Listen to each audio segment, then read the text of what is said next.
Maya-maya pa, isang hudyat ang muling nakita ni Colette. Si Madam pala ang kasama namin ngayon. Asan kaya si Kuya?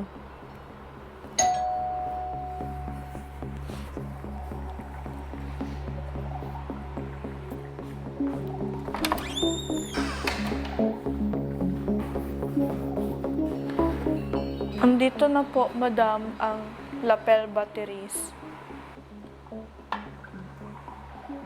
Anong gagawin mo dyan? Tititigan?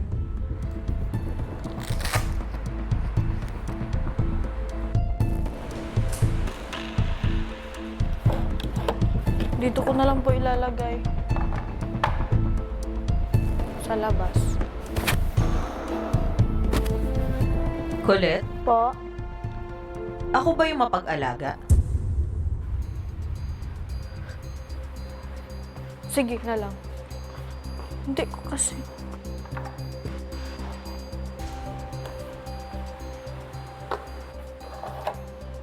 Lahat ng mga igagawin, ipapatong.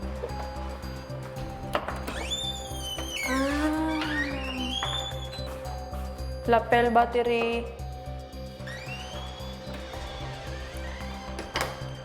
Lapel battery. Lapel battery. Makalipas ang ilang saglit, Bale wala rasa imuha. Ay. Magaling ka palang kumanta. Ay. Opo, magaling po. Thank you po, Madam. Di tulad ng pagluluto mo. Okay lang po, hindi naman din po ako magaling magluto. Kaya naman yung pag-aralan. May hindi natuwa sa luto mo. Sino po? Pwede ko po bang malaman, Charis? Madam, Hulaan mo muna. feeling ko po si Kuan. Si Kai? Si Fiang? Bakit si Fiang? Kasi po, gutom na po siya kanina eh. Tapos feeling ko po, akala niya, expect niya, manok or something gulay. Yun pala, kamote.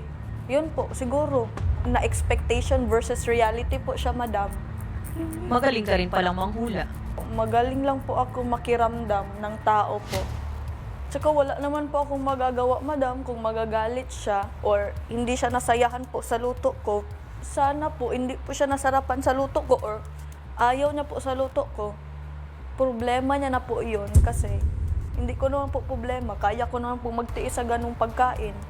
Ang gusto ko lang naman po, makakain sila, mabusog or something. Choice niya naman po kung kakain siya o hindi. Alangan naman po, subuan ko siya. Bakit hindi mo siya maalagaan? Maalagaan ko naman po siya, Madam.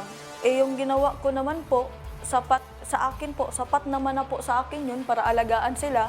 Pagsilbihan, paglutuan ng pagkain na alam ko naman po na mabubusog po. Sa tingin mo ba na pagsilbihan mo ng maayos si Fiang? I'm sure po na nasilbihan ko naman po siya ng maayos kasi po hinatidan ko po siya ng pagkain. Nilutuan ko po siya ng maayos at masustansya. Hindi naman po yan junk foods na hindi po makatulong sa kanyang health.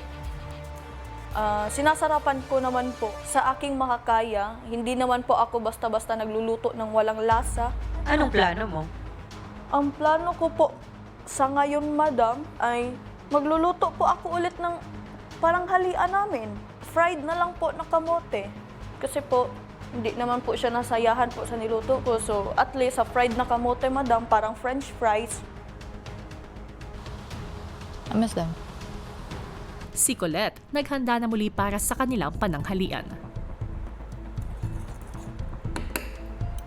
Ang sarap ng kamote tapos gaganunin niyo.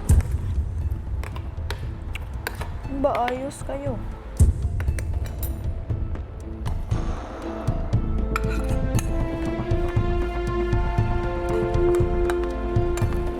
Sarap. Pag ito hindi pa nasarapan.